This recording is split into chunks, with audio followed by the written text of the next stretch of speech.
अगर आपने मेरा YouTube चैनल अभी तक सब्सक्राइब नहीं किया तो कृपया सब्सक्राइब बटन को दबाइए और सभी वीडियोस को सबसे पहले देखने के लिए कृपया बेल आइकन पर क्लिक करें।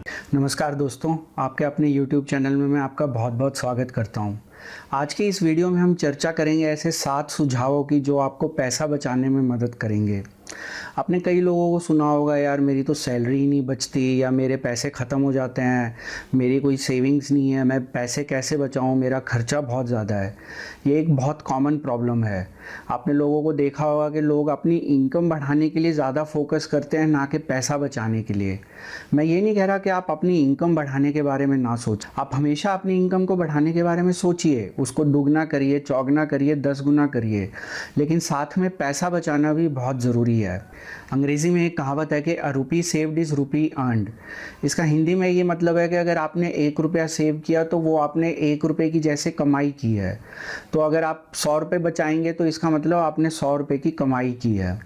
अब यहाँ पे एक चीज़ देखने वाली है कि जब आपका इनकम लेवल बढ़ता है या जब आपकी कमाई बढ़ती है तो आपका लाइफस्टाइल भी उसी हिसाब से चेंज होता रहता है। मैं अगर अपना एग्जांपल लूँ तो मैं जब मान लीजिए 20,000 रुपये कमाता था तो मेरा एक अलग तरीके का लाइफस्टाइल था। फिर 50,000 रुपये अगर इनकम हुई तो एक लाइफस्टाइल चेंज हो गया, मेरे खर्चे भी बढ़ गए और मेरा अपना कंप्लीट यहाँ पे अपना लाइफस्टाइल चेंज कर लिया मैंने। और जब 1,00,000 रुपये की इनकम हुई तब भी मेरा फिर लाइफस्टाइल अपनी इनकम के साथ मैंने चेंज कर लिया। तो मेरा अब जो लाइफस्टाइल अगर मान लीजिए 1,00,000 की इनकम पे है, जब वो 20,000 की इनकम थी उससे शायद टोटली अलग है। तो आपका जो लाइफस्टाइल है वो आपकी इनकम के साथ बढ़ता रहता है। लेकिन यहाँ पे मैं आपको ये नहीं कह रहा कि जब आपकी इनकम या कमाई बढ़े तो आप अपना लाइफस्टाइल मत चेंज करिए। आप अपना लाइफस्टाइल चेंज करिए, पर साथ में आप पैसों को बचाने के बारे में भी सोचते रहिए, क्योंकि अगर आप पैसा नहीं बचाएंगे तो वो वही पैसा है जो आपको मुसीबत के वक्त काम आएगा। तो इस वीडियो में मैं आपको ऐसे 7 सुझाव दूंगा जिससे आप पैसा बचा सकते हैं। यहाँ पे एक और चीज़ मैं ऐड करना चाहूँगा कि जो 7वें नंबर का सुझाव है बहुत ज़रूरी है। तो आप इस वीडियो में 7वें नंबर का सुझाव ज़रूर देखिएगा, उससे आपको काफ़ी मदद मिलेगी पैसा बचाने में। अब यहाँ पे पहले नंबर का सुझाव ये है कि आप सिर्फ अपनी ज़रूरत का सामान ही खरीदें। अब आप इसमें बोलेंगे कि इसमें कौन सी बड़ी बात है या मैं कौन सी ऐसी नई बात आपको बता रहा हूँ, ये तो सब जानते हैं कि ज़रूरत का सामान ही खरीदना चाहिए। लेकिन यहाँ पे मैं आपको ये बताना चाहूँगा कि ऐसा नहीं होता। जब आपके हाथ में पैसा होता है या जब आपको लगता है कि मेरे पास पैसा है, तो काफ़ी ऐसा सामान है जो ज़रूरत का नहीं होता और वो ख़रीदा जाता है। जैसे मैंने अपने एक वीडियो में एग्जांपल दिया था कि मैंने भी कुछ चीज़ें ऐसी खरीदी कि जिसकी मेरे को शायद उस टाइम ज़रूरत नहीं थी, या कुछ उसके बारे में मुझे ज़्यादा नॉलेज नहीं थी। मेरे दोस्तों ने कहा कि आप ये ले लो, वो ले लो, या कुछ टेक्नोलॉजी की चीज़ें जिसकी मेरे को ज़्यादा ज़रूरत नहीं पड़ती, मैंने वो चीज़ें भी खरीद ली। तो यहाँ पे कहने का सार ये है कि आप सिर्फ ज़रूरत का ही सामान खरीदें।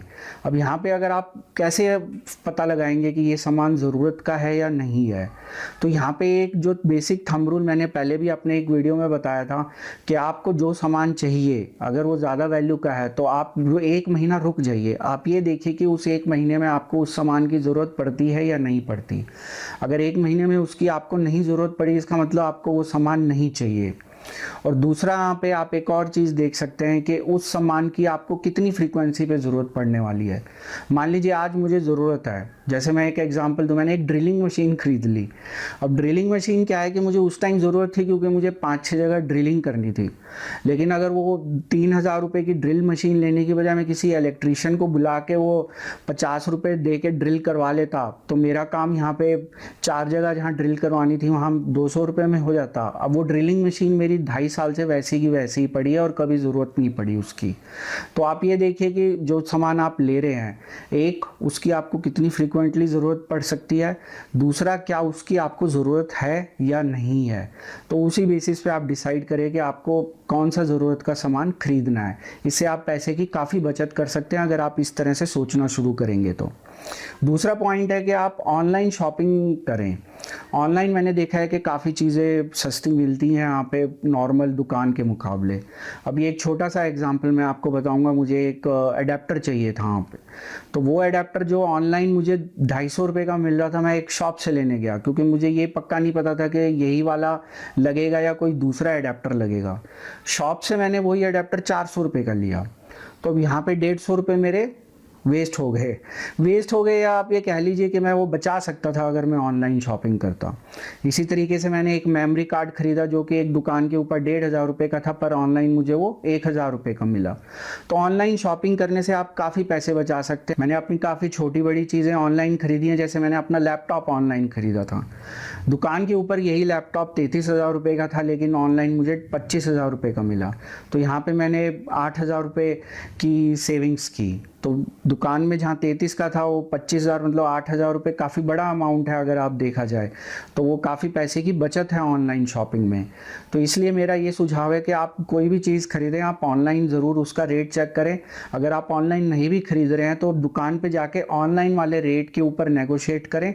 अगर नहीं मिल रहा है आपको उस रेट पे तो आप उसको ऑनलाइन खरीद सकते हैं। कुछ लोगों को ऑनलाइन खरीदने में हिचकिचाहट होती है, तो ये सुझाव उन लोगों के लिए है कि अगर आपको हिचकिचाहट है तो आपको रेट चेक करने से कोई नहीं मना कर रहा है, आप रेट चेक करिए और जो ऑनलाइन का रेट है उसी के ऊपर नेगोशिएट करके आप दुकान से सामान लीजिए। अब तीसरा सुझाव यहाँ पे ये है कि आप लेट पेमेंट पेनल्टी मत दीजिए। काफ़ी लोगों को मैंने देखा है कि वो हर चीज़ में लेट पेमेंट पेनल्टी देते हैं। अगर बिजली का बिल भरना है टाइम से नहीं भरेंगे, होम लोन की ईएमआई भरनी है वो टाइम से नहीं भरेंगे, कई बार क्रेडिट कार्ड का बिल भरना है वो टाइम से नहीं भरेंगे, या मोबाइल का बिल भरना है, ब्रॉडबैंड का बिल भरना है, टाइम से नहीं भरेंगे। तो हर जगह वो पेनल्टी देते हैं। तो इसमें ये सुझाव है कि यहाँ पे ये एक बिना मतलब का खर्चा है।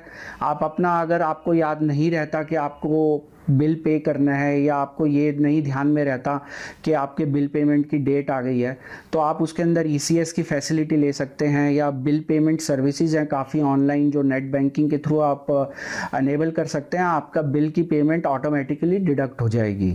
तो यहाँ पे जो ये सुझाव ये है कि आप लेट पेमेंट पेनल्टी कभी भी ना दें, ये एक पैसे की बर्बादी है। ये अगर आप नहीं देंगे तो जो लोगों को आदत है देर से पे करने की, उनके लिए ये एक बचत है। अब यहाँ पे चौथा पॉइंट ये है कि वेस्टेज को अवॉइड करें। अब घर में आपने देखा होगा काफ़ी वेस्टेज होती है। मेरे हिसाब से 15-20% वेस्टेज हर घर में होती है।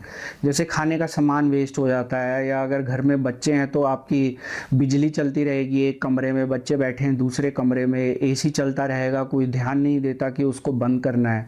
तो इस तरह से जो वेस्टेज है वो शायद हमें डे टू डे उसके नुकसान के बारे में, फाइनेंशियल नुकसान के बारे में ज़्यादा आइडिया नहीं होता।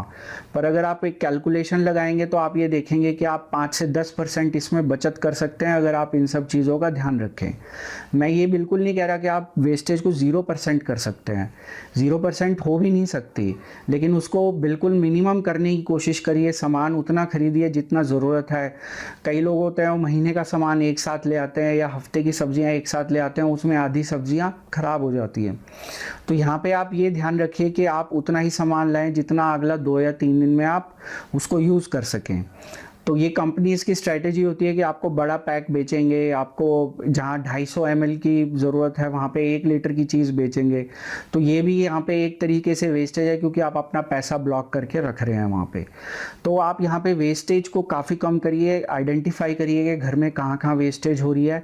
और वेस्टेज का मतलब ये भी है कि जहाँ पे आप अगर एक्स्ट्रा पैसे दे रहे हैं, जैसे मैं अगर अपना एग्जाम्पल दूँ, अभी रिसेंटली क्या है कि मोबाइल के रेट्स काफ़ी कम हो गए। डेटा का जो कॉस्ट है वो आपके 340 रुपये के पैक में आपको 28 GB डेटा मिल रहा है 28 दिनों के लिए। तो मैंने क्या किया कि मैंने अपने घर का जो ब्रॉडबैंड कनेक्शन है वो डिसकनेक्ट करा दिया, क्योंकि मैं वहाँ 1250 रुपये दे रहा था 50 GB डेटा के महीने के। अब मैं अपना जो डेटा है वो अपने मोबाइल से ही यूज़ करता हूँ। तो वो भी एक तरह से इनडायरेक्ट वेस्टेज है। तो आप आइडेंटिफाई करिए कि कहाँ पे इस तरह की वेस्टेजेस हो रही है और उन सबको आप अवॉइड करिए, उससे आप काफ़ी पैसे बचा सकते हैं। अब 5वें नंबर पे आता है कि आप अपने फैमिली के साथ बाहर कभी खाना खाने जाते हैं या मूवी देखने जाते हैं। अगर आप वीकेंड पे जाएंगे तो आप ये मान के चलिए कि टिकट जो है वो 300-400 रुपये की होती है। आप खाना खाएंगे तो वो सब आपका खर्चा 3-4 हज़ार रुपये हो जाएगा एक हफ्ते में। कई लोग हर हफ्ते जाते हैं, कई लोग 2 हफ्ते में एक बार जाते हैं, या कई लोग महीने में एक बार जाते हैं। तो यहाँ पर मेरी सलाह ये है कि आप हमेशा वीक डे के ऊपर जाइए। वीक डे पे क्या होता है कि आपकी टिकट की कॉस्ट भी कम होती है, और रेस्टोरेंट्स में आप देखेंगे कि वीक डे पे आपका जो खर्चा है वो कम होता है। जैसे जो मेरे घर के पास एक रेस्टोरेंट है, वहाँ पे बुफे मिलता है डिनर। तो जहाँ पे वीकेंड पे वो लोग उस बुफे का चार्ज करते हैं लगभग 1,000 रुपये पर पर्सन, वहीं पे वीक डे पे वो उसी बुफे का चार्ज करते हैं 650-700 रुपये। तो ऐसा ज़रूरी नहीं कि मुझे सैटरडे या संडे को ही जाना है।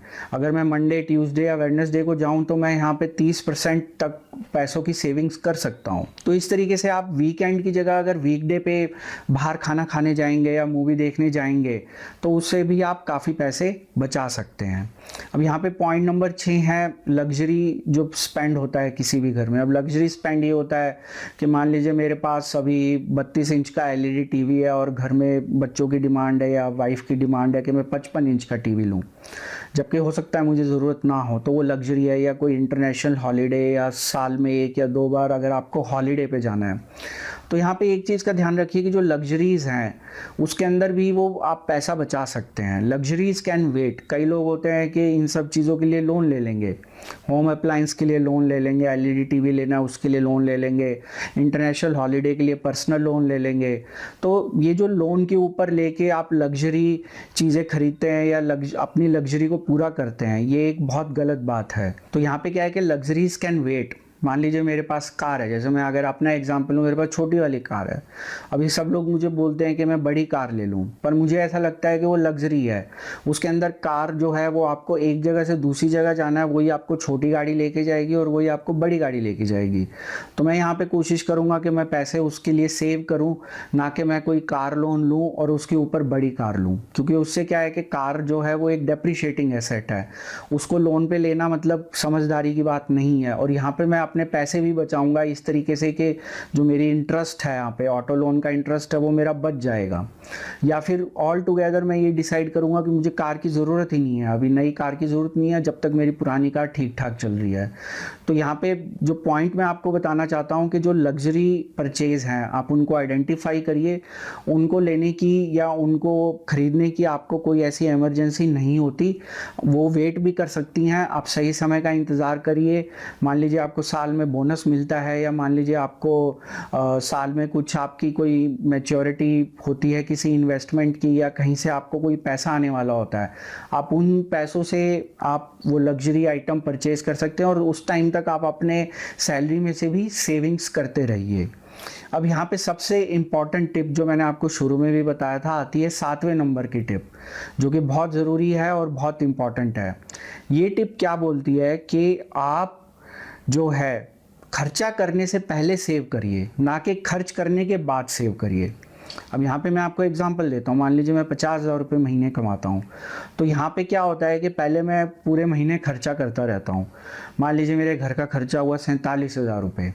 अब महीने के एंड में मैं देखूँगा कि मेरी सेविंग कितनी हुई, तो मेरी सेविंग हुई 3,000 रुपये। तो फिर मैं कहूँगा यार ये क्या हुआ, सेविंग्स नहीं हुई, पैसा नहीं बचा, काफ़ी खर्चा हो गया। जबकि आप ऐसा भी कर सकते हैं कि जब आपकी इनकम आई 1 तारीख को या महीने की पहली तारीख को आपकी तनख्वाह आई, आप उसमें से 5,000 या 10,000 रुपये पहले सेव कर लीजिए।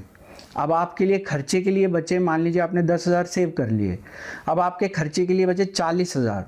अब उस 40,000 में आप अपना घर का खर्चा चलाने की कोशिश करिए।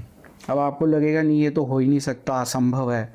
मैं आपको बता रहा हूँ ये पूरी तरह संभव है, आप ये कर सकते हैं। इसके लिए हो सकता है शुरू में 2-3 महीने, 4 महीने या 6 महीने आपको दिक्कत आए, लेकिन जब आप ये फिलॉसफी अपनाना शुरू करेंगे कि पहले आप सेव करेंगे और उसके बाद आप स्पेंड करेंगे, तो उसमें आप मान के चलिए कि आपकी जो पैसों की बचत है वो काफ़ी हो जाएगी। इसके लिए मैं आपको एक एग्जांपल देना चाहूँगा कि नेशनल जो सेविंग्स रेट है भारत में वो 30% है, कि हर हाउसहोल्ड, भारत का हर हाउसहोल्ड एवरेज 30% इनकम को सेव करता है।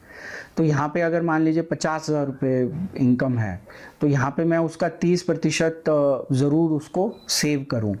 अब 30% यहाँ पे 15,000 रुपये है, तो अगर मैं नेशनल एवरेज के साथ भी जाता हूँ तो मुझे 15,000 रुपये अलग कर लेने चाहिए और बाकी 35,000 में मुझे अपने घर का खर्चा चलाना चाहिए। तो इससे क्या है कि आप नेशनल सेविंग्स रेट को टारगेट करिए, 30% सेविंग करिए इनकम में, तो इससे आपकी पैसों की काफ़ी बचत होगी। और ये सेविंग पहले होनी चाहिए, खर्चे से पहले, ना कि खर्चे के बाद। तो इस तरीके से आप अपने पैसों की बचत कर सकते हैं। तो इस वीडियो में जो मैंने आपको 7 सुझाव दिए हैं, मुझे उम्मीद है कि आपको ये पसंद आए होंगे। ये वीडियो आप अपने मित्रों परिजनों के साथ सोशल मीडिया के थ्रू शेयर भी कर सकते हैं। अगर इस वीडियो के संबंध में अगर आप कोई और जानकारी चाहते हैं, कोई फीडबैक, क्वेरी या कमेंट है, तो आप नीचे दिए गए कमेंट सेक्शन में अपना कमेंट पोस्ट कर दीजिए। मैं आपके कमेंट का ज़रूर जवाब दूंगा।